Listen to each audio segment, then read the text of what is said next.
Os dejo ya con el primer profesor que va a hablar, que es Mariano Pérez Carrasco, que es un profesor de filosofía, investigador del CONICET, que es, no sé exactamente qué quieren decir las siglas, pero es el equivalente al CSIC, el Centro Superior de Investigaciones Científicas de Argentina, y además profesor de la Universidad de Buenos Aires. Él es especialista sobre todo en filosofía política, y especialmente en filosofía política del periodo humanista y más especialmente todavía en la filosofía política de Dante Alighieri. Ha escrito diferentes artículos, ha publicado por ejemplo en nuestra revista Tenzone un par de veces, ha hecho una muy buena traducción y edición del Convivio de Dante, y ahora está disfrutando, gozando de una beca maravillosa en Villa Idatti, que es una villa espectacular que tiene al lado de Florencia la Harvard University, que es muy difícil de ganar y que, como digo, él la ganó y la está disfrutando. Como producto de esa, también de lo que está investigando allí y de sus reflexiones, es de lo que nos va a hablar hoy. El título de mi intervención de hoy originalmente era El nexo poesía-filosofía en la edad de Dante, y en efecto voy a hablar acerca de este tema, pero ese no va a ser el eje de la ponencia. Más bien me gustaría retitular esta ponencia, cuyo subtítulo era efectivamente el tema del cual voy a hablar, que es Problemas historiográficos concernientes a la actual división de las disciplinas académicas. Me gustaría retitular esta ponencia, por los motivos que inmediatamente veremos, el giro historiográfico hacia la descolonización del pasado. Dicho de un modo muy breve, punto, digamos, uno de los puntos centrales que voy a abordar es el hecho de que al estudiar el concepto de filosofía vigente en la cultura vulgar italiana de la segunda mitad del último cuarto del siglo XIII y los primeros 30 años del siglo XIV,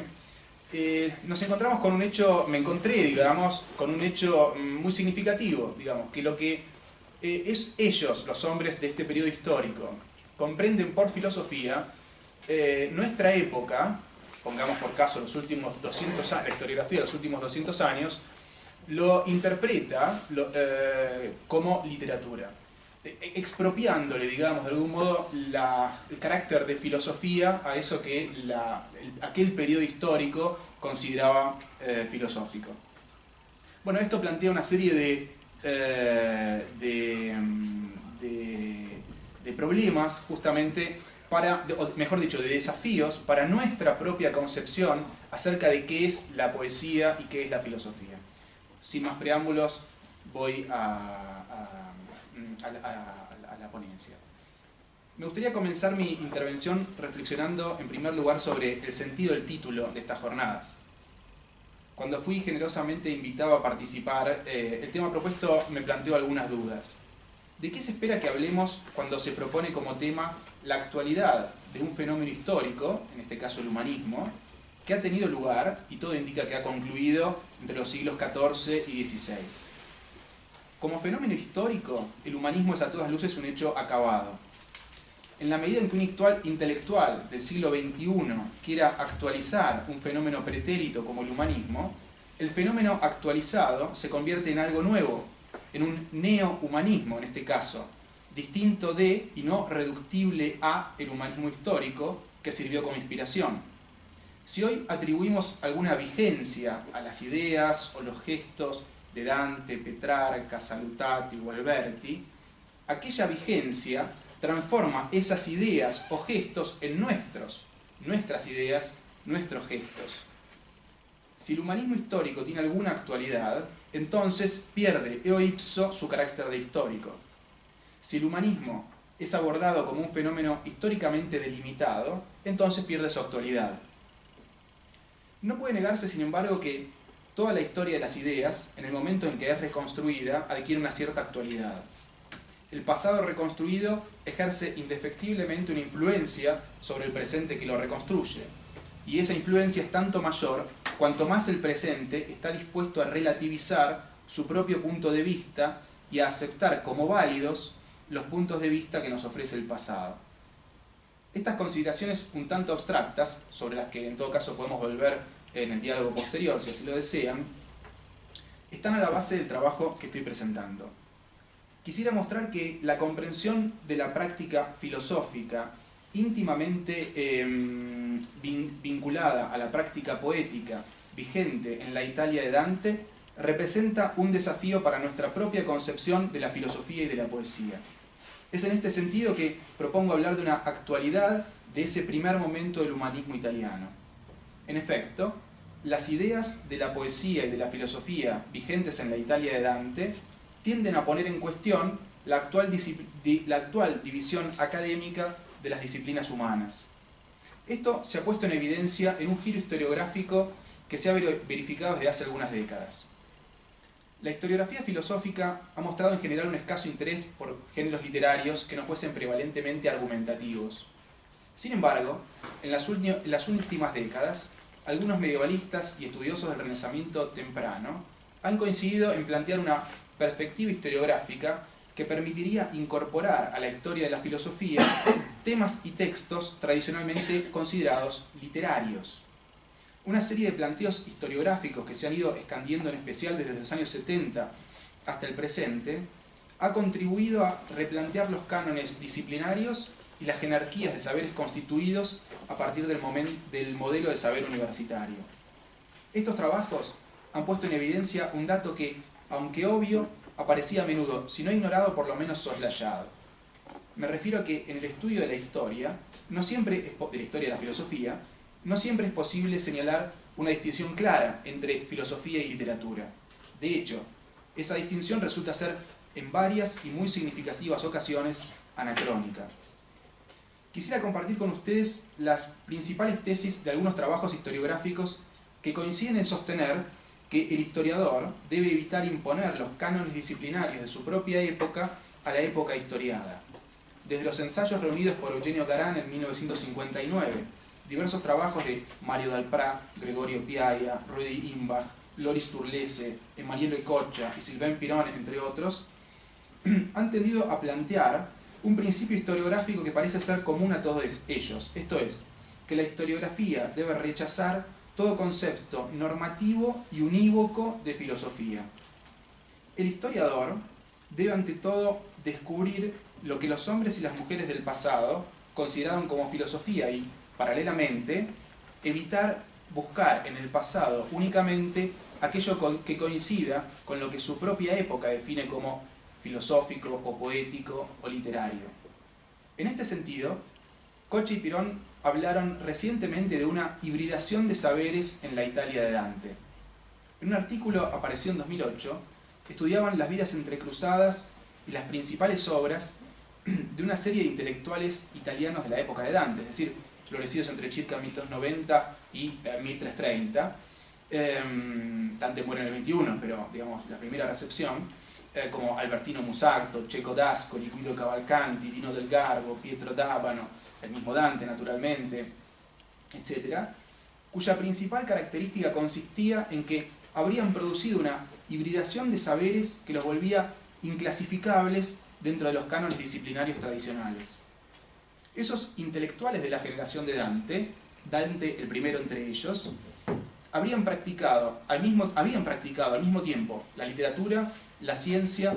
la teoría literaria, la teología y la política, y la habían expresado a menudo en formas poéticas. Coccia y Piron sostenían que entre la segunda mitad del siglo XIII y la primera del XIV, la Italia centro-septentrional había visto el nacimiento de un tipo de intelectual desconocido en los centros contemporáneos del saber, como París u Oxford, donde el modelo escolástico había producido aquel exilio de las bellas letras según la definición de Gilson. Estos intelectuales de los comuni italianos habían sido receptores de las novedades académicas, universitarias, e incluso de las luchas académicas parisinas, como el conflicto con las órdenes mendicantes, las prohibiciones de Aristóteles, la polémica del llamado averroísmo, pero tenían algunas características que les eran particulares. Eran laicos, participaban activamente en política, escribían a menudo en lengua vulgar y, hecho importantísimo para la caracterización del fenómeno, desarrollaban sus ideas filosóficas en géneros literarios como la poesía, soslayados por la escolástica. Recordemos que Santo Tomás de Aquino comienza la Suma de Teología, digamos, la primera cuestión de la Suma de Teología, diciendo que la poesía es inapta para la transmisión de ideas filosóficas porque es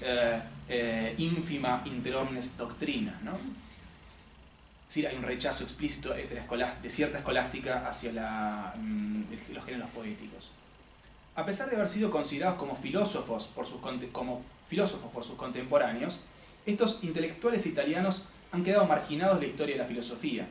hasta el punto de que, por ejemplo, una obra clásica como la Filosofía au Moyen Âge de Gilson caracteriza el siglo XIII como el exilio de las bellas letras, siglo XIII en un sentido largo, digamos, ¿no? Hasta Petrarca. Este es un problema historiográfico interesante, ya que el siglo XIII puede ser caracterizado como el exilio de las bellas letras solo si se adopta un concepto normativo y unívoco que defina la filosofía exclusivamente a partir de la práctica argumental, tal como era desarrollada de un modo ejemplar por la escolástica, es decir, por aquella filosofía producida en latín, en las universidades y en las regiones centrales. Si el historiador define su objeto a partir de la aceptación de un concepto normativo de filosofía, todas aquellas prácticas filosóficas que no coincidan con ese concepto serán calificadas como no filosóficas y, en consecuencia, reducidas, acaso no sin cierto aire despectivo, a mera literatura. Una perspectiva historiográfica de este tipo no llega a explicar de modo satisfactorio la vida intelectual de un entero ámbito generacional y geográfico, las ciudades italianas entre el Due Trecento, donde los vínculos entre la cultura laica en vulgar y la cultura universitaria en lengua latina eran mucho más fluidos que en el norte europeo. Algunos ejemplos pueden ilustrar de un modo más claro esa situación de la filosofía en el Due Trecento. Entre los primeros textos filosóficos de la Universidad de Bolonia se cuentan dos obras dirigidas a un público laico. El Volgarizzamento de Taddeo Alderotti, de un resumen de la ética nicomaquea, la llamada Summa Alexandrinorum, criticada por Dante en el Convivio, traducción criticada por Dante en el Convivio, y la importantísima Quaestio de Felicitate de Jacobo de Pistoia, dedicada justamente a Guido Cavalcanti, nuevamente el vínculo, ¿no?, con el público laico. Este hecho no parece encontrar paralelos en la cultura filosófica escolástica de los principales centros europeos. Según Coccia y Pirón, por ejemplo, la época de Dante se caracterizó por una organización de los saberes que vuelve posible fenómenos de entrecruzamiento y de hibridación que eran difícilmente realizables en París en aquella época. El elenco de los intelectuales adscribibles a este modelo híbrido de saber iría de los bolonieses Taddeo Alderotti, Giovanni del Virgilio, a los florentinos Brunetto Latini, Bono Giamboni, Guido Cavalcanti, Dante Alighieri, de los paduanos Lobato Lobati, Pietro D'Avano y Albertino Musatto, a Cecco d'Ascoli y Cino da Pistoia, sin olvidar a los exponentes de la cultura universitaria que tenían estrechos vínculos con ellos, como Jacobo de Pistoia o Dino del Garbo. Poetas y filósofos, juristas y teólogos, médicos y políticos, esos intelectuales pertenecen a justo título a la historia de la filosofía, no menos que a la de la literatura, lo que muestra que la división disciplinar cristalizada a partir del modelo universitario de saber no debería ser reproducida desde una perspectiva historiográfica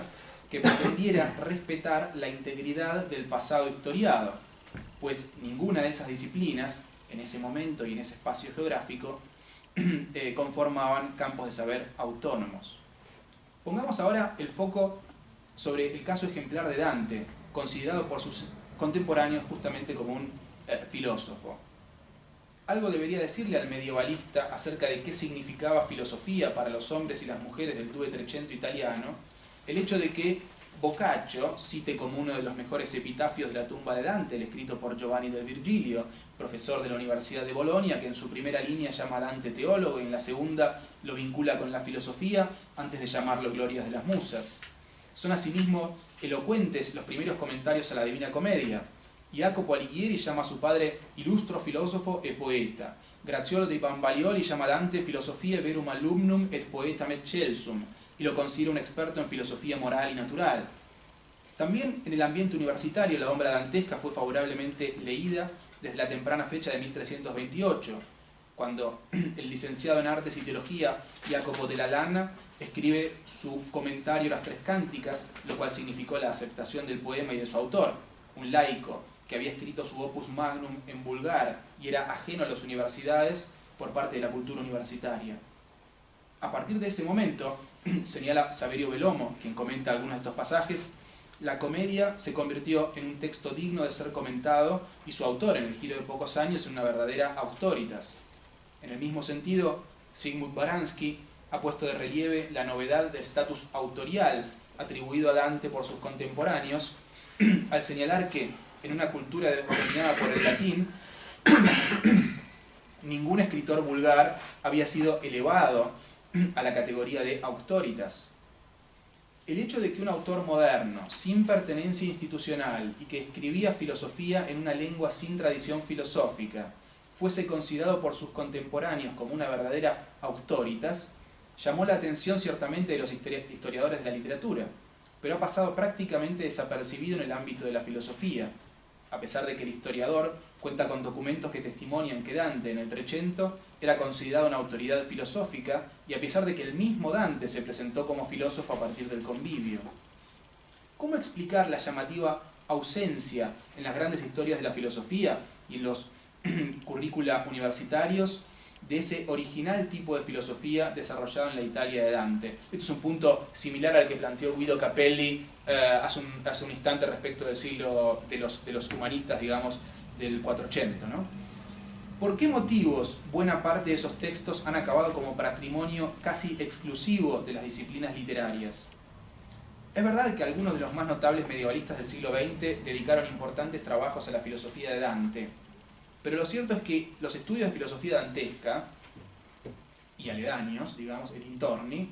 no llegaron a tener impacto en las historias de la filosofía, y mucho menos en alguna introducción a la filosofía medieval.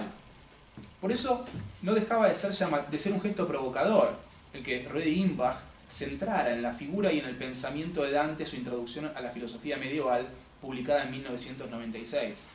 Se trataba de una obra abiertamente polémica. Ya en el prefacio, Imbach señalaba que los historiadores de la filosofía medieval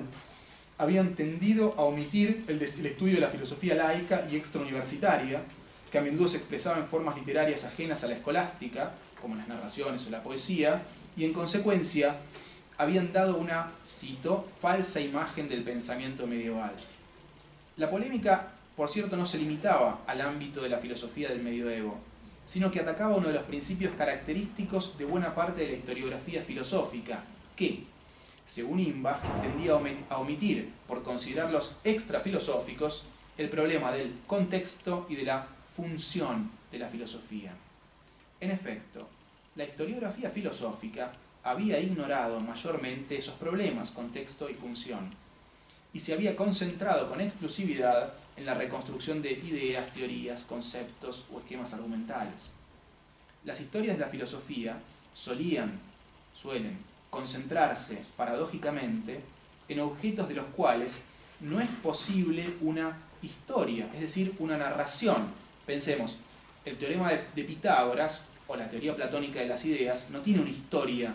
como tal. Lo que llamamos historia del teorema de Pitágoras o de la teoría platónica de las ideas es el modo en que en distintos contextos los hombres interpretaron y utilizaron ese teorema. En suma,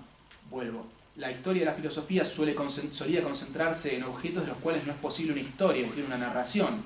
mientras que tienden a soslayar, por considerarlos poco filosóficos, los aspectos precisamente históricos, como el contexto en el que se desarrollan esos argumentos, la función social que cumplen, la biografía de quien los escribe, las motivaciones que llevaron a que alguien se interesase por argumentos, teorías, conceptos, en un ambiente social más o menos favorable a ese interés. Al estudiar la filosofía escrita por laicos y para laicos, Imbach ponía el foco justamente en esos condicionamientos históricos de la filosofía en la Edad Media. La elección de Dante como figura central del libro no solo se explicaba por su carácter de pensador laico, sino que, además, según Imbach, el autor del Convivio, lejos de tener ese lugar marginal que tradicionalmente le había sido asignado dentro de la filosofía del medioevo, ocupaba un lugar importante en la historia de la filosofía europea. Esa tesis era ciertamente novedosa. Para probar esa afirmación, Imbach reconstruía el universo cultural en el cual encontraba su contexto y su pleno sentido el pensamiento filosófico dantesco, las traducciones de pensamiento laico y las diversas formas de saber extrauniversitarios. Esa reconstrucción ponía en evidencia que entre los siglos XIII y XIV, junto a la filosofía clerical de las universidades, o sea, la filosofía profesional, habían existido otras concepciones de la filosofía ligadas a un público no profesional, cuyos intereses se orientaban hacia la ética, la política, la economía o la medicina, más que hacia la metafísica o la epistemología. Pero, ¿acaso el aspecto en cierto modo más disruptivo de esta obra, la de Imbach, no fuera tanto el foco puesto en la filosofía laica, ni la centralidad otorgada a Dante en la filosofía del medioevo? El aspecto más disruptivo era de índole metodológica y afectaba la definición misma del objeto de estudio. A través del caso de Dante, Imbach proponía reconocer el carácter plenamente histórico del pensamiento humano y, a fortiori, de la filosofía misma. Por ese motivo, su libro se enmarca de ese giro hacia la plena historización de la filosofía, que puede ser caracterizado, y la expresión de Gregorio Piaia, como una descolonización del pasado. Imbach sostenía que la aceptación de la plena historicidad del pensamiento implicaba relativizar todo concepto normativo de filosofía y reconocer que si en el pasado se aceptó como parte de la filosofía obras que en la actualidad no serían consideradas filosóficas, entonces también nuestra idea de la filosofía es relativa a nuestro contexto social, a los intereses de nuestra época, a la función que nuestro medio atribuye a la filosofía, a las ciencias o a la literatura. Cito: es así que la historicidad de la misma filosofía aparece con una mayor nitidez. La mayor parte de los textos citados en el libro no se corresponden a los criterios que nosotros imponemos en la actualidad a un documento filosófico. Y sin embargo, se trata de textos que han sido considerados como filosóficos en un momento determinado de la historia. Ellos manifiestan aquello que la filosofía ha sido. Y aquí viene la pregunta clave. ¿Podemos concluir algo acerca de lo que la filosofía puede ser para nosotros, o incluso algo acerca de lo que ella debe ser? Con esta pregunta, Imbach tocaba el punto central del problema historiográfico: el reconocimiento del carácter histórico de ese conjunto de prácticas y de esos corpus de textos que llamamos filosofía o poesía o literatura. En definitiva, su polémica introducción a la filosofía medieval buscaba aportar elementos para responder a una pregunta desmesurada, ¿qué es la filosofía?, a través de la respuesta a una pregunta más delimitada, ¿qué fue la filosofía hacia el final del medioevo y los inicios del Renacimiento en Italia? Imbach disolvía la pregunta platonizante por la esencia de la filosofía en una perspectiva historicista. Filosofía es todo lo que los hombres y las mujeres del pasado consideraron como tal. Veamos ahora en qué consiste esa descolonización del pasado, esa historización de la razón que mencioné hace un instante. Esa perspectiva historicista contaba en 1996, año de la publicación del libro que acabo de comentar, con importantes antecedentes. Uno de esos antecedentes era un artículo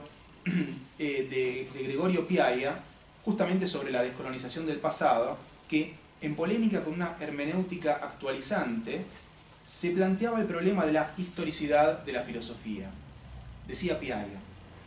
resulta ante todo claro que no puede aceptarse, no puede haber un concepto de filosofía elaborado por parte del historiador y tenido como metro de juicio válido en absoluto,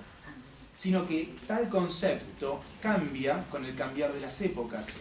y tiene que ser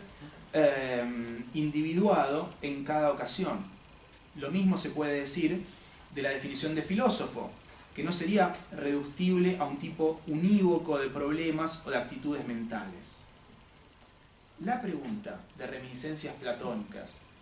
o sea, idealistas, ¿qué es la filosofía?, ha recibido respuestas esencialmente normativas por parte de los historiadores de la filosofía. Pero,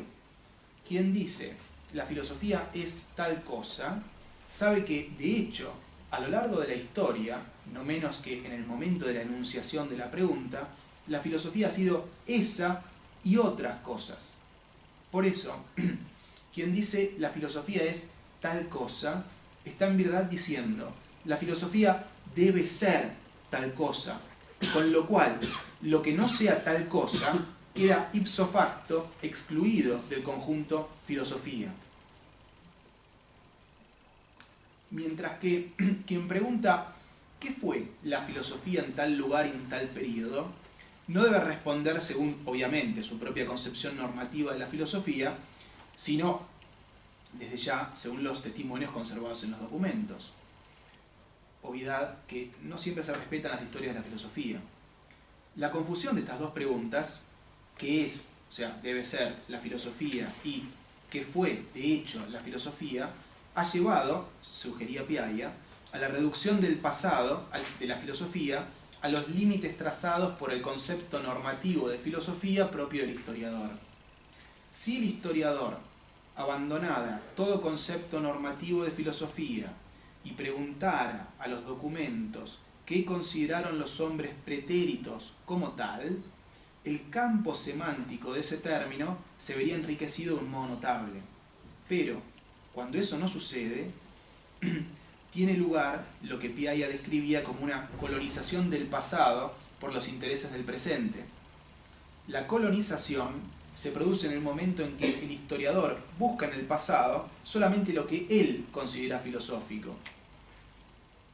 Para ser un verdadero historiador, el historiador de la filosofía, sostenía Piaia, debe renunciar a todo concepto unívoco de filosofía y de filósofo, es decir, renunciar a sus propias creencias acerca de qué es y qué no es filosofía, y quién es y quién no es filósofo. Sin esa renuncia, toda historia de la filosofía se vería opacada por la idea normativa que de la filosofía se ha hecho el historiador. La aplicación consecuente de este principio historiográfico que afirma la plurivocidad de los conceptos de filosofía y de filósofo produciría una completa fluidificación de los límites disciplinarios, en especial de aquellos que dividen la filosofía de la literatura, ya que si es verdad que el historiador de la filosofía debe ante todo clarificar en cuanto le sea posible aquello que los hombres del pasado esperaban de la filosofía y lo que entendían por filosofía, entonces bien puede suceder, y de hecho sucede, que los hombres del pasado considerasen filosóficas obras y actitudes surgidas, por ejemplo, fuera de los ámbitos profesionales de producción del saber, y que nuestra época ha confinado al ámbito de la literatura. Por eso, en el marco de su propuesta de descolonización del pasado,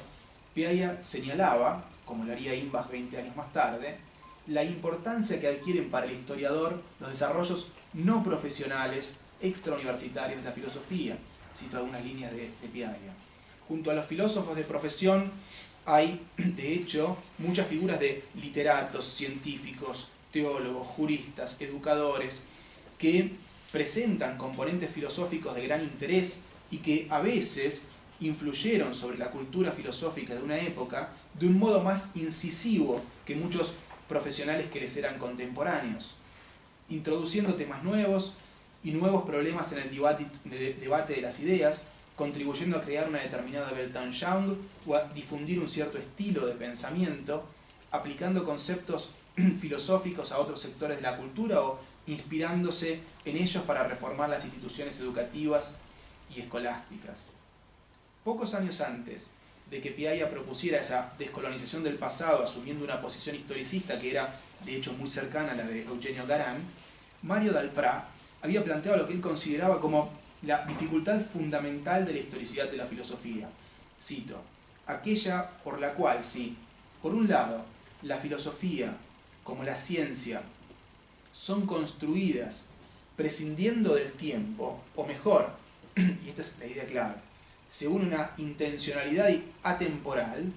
luego hay que ver si a tal intencionalidad atemporal corresponde realmente una condición atemporal. Dalprat tocaba un punto medular del problema historiográfico. Si la historiografía supone que la intencionalidad atemporal de la filosofía, su deseo de aprender y exponer verdades atemporales, es ilusoria, entonces debe concluir que no existe la filosofía fuera de lo que cada época determina como tal. Pero, si el historiador asume que alguna filosofía ha alcanzado esa deseada atemporalidad,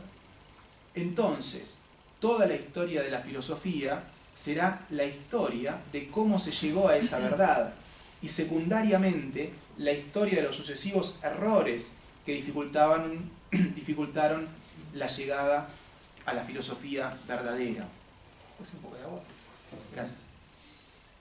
Asumir la segunda opción implica, en consecuencia, reducir al estatus de error buena parte de la historia de la filosofía, mientras que aceptar la no existencia de la filosofía como intencionalidad de una verdad atemporal lleva a considerar como legítimos representantes de los variables significados de filosofía multitud de textos, objetos, prácticas, creencias que la historiografía ha tradicionalmente soslayado o relegado al plano de las curiosidades. Esta última posición había sido defendida por Eugenio Garan en una serie de ensayos poco transitados, creo, hasta donde conozco, reunidos en 1959, y que constituye el antecedente más importante de este giro historiográfico hacia la descolonización del pasado del cual vengo hablando. Allí Garan sostenía una tesis que, aún medio siglo después de haber sido enunciada, está lejos de ser pacífica. El objeto de la historia de la filosofía no es la filosofía, que sería un objeto ideal o inexistente, sino los hombres y las mujeres que han hecho filosofía, que se han vinculado con otros hombres, que han leído algunas obras anteriores, que han tenido ciertas experiencias, que influyeron sobre otros, que vivieron en una sociedad central o periférica, que pensaron en una lengua de mayor o menor prestigio. La plena asunción del principio historiográfico enunciado por Garan, no existe la filosofía, existen hombres y mujeres que buscan tomar conciencia crítica de sí mismos y de su tiempo, implica una profunda revolución en los criterios de la historiografía filosófica, que se ha mostrado refractaria a aceptar la variación del concepto mismo de filosofía según las geografías y la historia, en este punto más refractaria que la historia y la literatura, por ejemplo. La profundidad de ese giro historiográfico fue puesta de relieve hace pocos años por Loris Sturlese. En discusión con Kurt Flasch, quien, sobre las huellas de Van Steenbergen, había defendido una concepción de la filosofía en sentido estrecho, esto es, aceptaba una definición unívoca de la filosofía y así sostenía que no todo lo que en el pasado fue considerado filosofía debía ser tenido como tal por el historiador. Sturlese consideraba que había llegado el momento de dar un paso definitivo y acoger como filosofía todo aquello que como tal había sido históricamente designado. Sturlese no solo repetía los argumentos de Garan, que negaba la existencia de un concepto privilegiado de filosofía con el cual evaluar lo que los documentos del pasado designan como tal, sino que daba un paso más. Negaba tanto la existencia de un concepto universal y unívoco de filosofía, cuanto la existencia de un concepto universal y unívoco de razón. Lo que se entiende por razón y filosofía serían conceptos históricamente determinados, y es preciso aceptar como principio historiográfico que ninguna época tiene un privilegio epistémico sobre las otras. Sturlese extraía así las últimas consecuencias del historicismo que había planteado 50 años antes Eugenio Garan. Si se asume esta perspectiva, no solo el historiador no debe aceptar la existencia de algo así como la filosofía, sino tampoco la de un lector ideal de filosofía, que sería el intérprete perfecto al que estarían dirigidos los textos filosóficos, esto es, el representante de aquella razón universal y unívoca cuya existencia está precisamente cuestionada. Llegados a este punto podemos extraer algunas conclusiones. Todos los trabajos aquí analizados son coincidentes tanto en negar la validez historiográfica de cualquier concepto normativo de filosofía, cuanto en la voluntad de descolonizar el pasado de los intereses del presente. Todos ellos buscan, en efecto, poner en cuestión la validez de la proyección sobre las filosofías del pasado, ya sea de los actuales ordenamientos disciplinarios, ya sea de los criterios de valor propios de nuestra época. Podemos aquí plantear una pregunta, sobre cuya respuesta luego podemos conversar en unos minutos. ¿No implicaría una crítica de nuestras propias, indiscutidas ideas, aceptar la plena validez de las prácticas filosóficas del pasado? Los historiadores de la filosofía parecen haber sido, sin embargo, reticentes a aceptar la plena historicidad de su objeto. Por un lado, la historiografía filosófica tendió y tiende a priorizar las ideas, las teorías, los argumentos como sus exclusivos objetos de estudio, haciendo a un lado las vidas, la economía y los ambientes culturales considerados como objetos extrafilosóficos, es decir, haciendo a un lado los tres elementos insoslayables de toda investigación histórica: tiempo, lugar e individuos. Por otro lado, esa historiografía tendió a proyectar sobre el pasado los criterios filosóficos del presente del historiador, privilegiando así algunos textos, temas y problemas y soslayando otros que, sin embargo, eran considerados plenamente filosóficos en el periodo estudiado. Un caso ejemplar del modo en que opera un concepto normativo de filosofía puede encontrarse en el prefacio a un texto que hizo Larga Historia, Averroes y el averroísmo, de Ernst Renan, que hacia mediados del siglo XIX señalaba que aquello que, y esto es una cita, aquello que se busca en la historia de la filosofía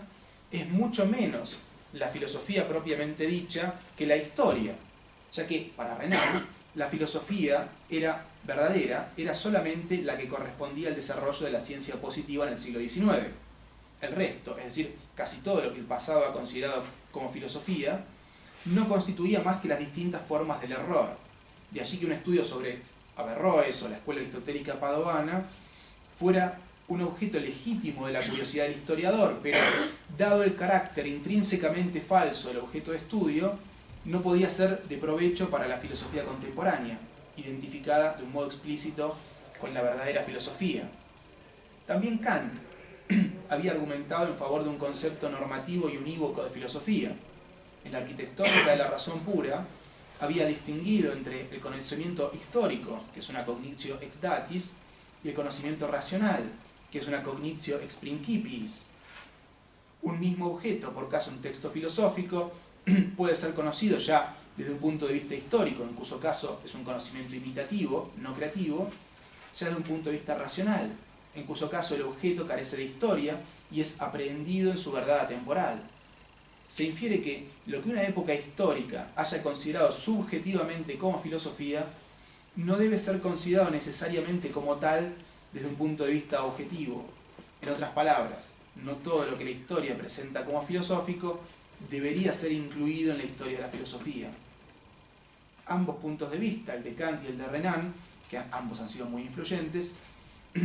tienen en común el hecho de privilegiar el concepto de filosofía aceptado en la época del historiador o sobre los conceptos de filosofía aceptados en la época historiada. Ya sea sobre las huellas del positivismo, ya sobre las de una concepción sistemática y normativa de la filosofía, la historiografía filosófica parece haber sido reticente a aceptar que la historia de la filosofía, su desarrollo temporal y por tanto contingente, no es la historia de la verdad, por definición atemporal y, como un teorema matemático, siempre potencialmente presente. El historiador de la filosofía ha tendido a encontrarse frente a la paradoja de que para ser historiador debe abandonar sus pretensiones filosóficas y para ser filósofo debe hacer coincidir el pasado con sus propios principios filosóficos, lo que supone negarse como historiador. Los trabajos aquí analizados han cumplido un giro historiográfico que no solo afecta nuestra concepción de la historia de la filosofía, sino que también modifica la idea misma que tenemos acerca de qué es lo genuinamente filosófico.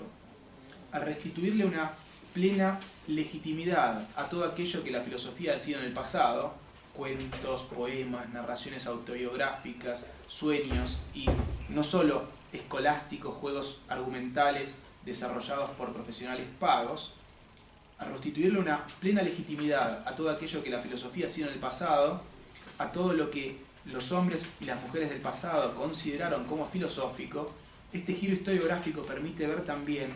lo que la filosofía puede llegar a ser en el presente. Gracias.